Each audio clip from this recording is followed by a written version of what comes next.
Does trying to open your phone feel like a high-stress game? Maybe you want to check the weather, so you look at the phone. But suddenly you are greeted with a barrage of notifications.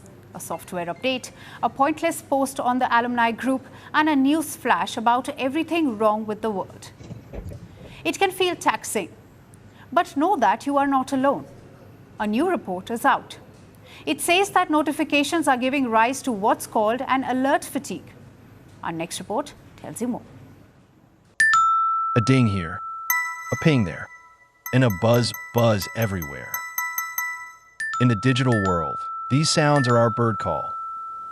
And in the land of notifications, news alerts are a thriving entity.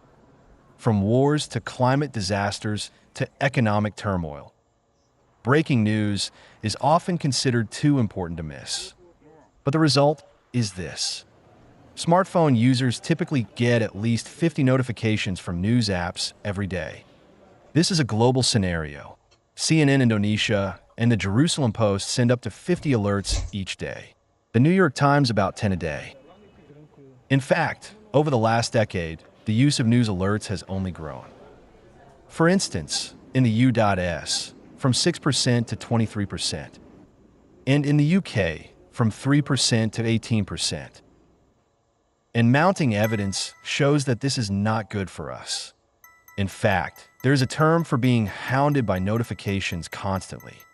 It is called alert fatigue, and obviously it doesn't feel great. The Reuters Institute for the Study of Journalism has released a new report. They surveyed people the world over. They found that 79% people don't receive any news alerts during an average week. And 43% of them had actively disabled the alerts. They complained of receiving too many notifications. Meaning, as news alerts jostle for people's attention, they have pushed people to cut off from them. And experts say that this could cause problems for the whole industry. In fact, Apple and Google have regularly warned publishers about sending too many alerts. But things have hardly changed. And this is not just about news alerts. It is also about notifications from games, entertainment, or social media apps. For instance, teenagers get as many as 237 or more notifications every day. This is bad for both companies and users. Too many notifications are hurting our attention spans. It is tricky to focus on tasks when a device is constantly beeping next to you. In a recent study, people were asked to review CVs to find the ideal candidate for a job. People who were interrupted by notifications were 17% less likely to choose the best candidate. After all, when our attention span goes for a toss, so does our productivity. And often, so do our relationships.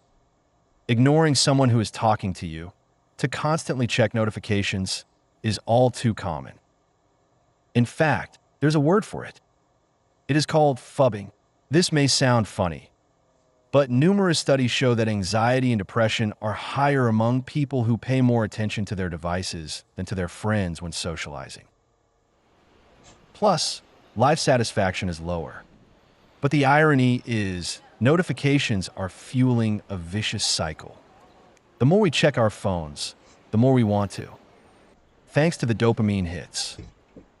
Notifications target our biological wanting and seeking mechanism. They trigger our interest. They often make us feel good, and in turn, they harm us. It may seem like a near impossible task to reduce our notification checks, but we owe it to ourselves. After all, checking notifications is often nothing more than unwrapping the biggest, but the most disappointing gift on a Christmas morning. Except all day, every day, is that Christmas morning.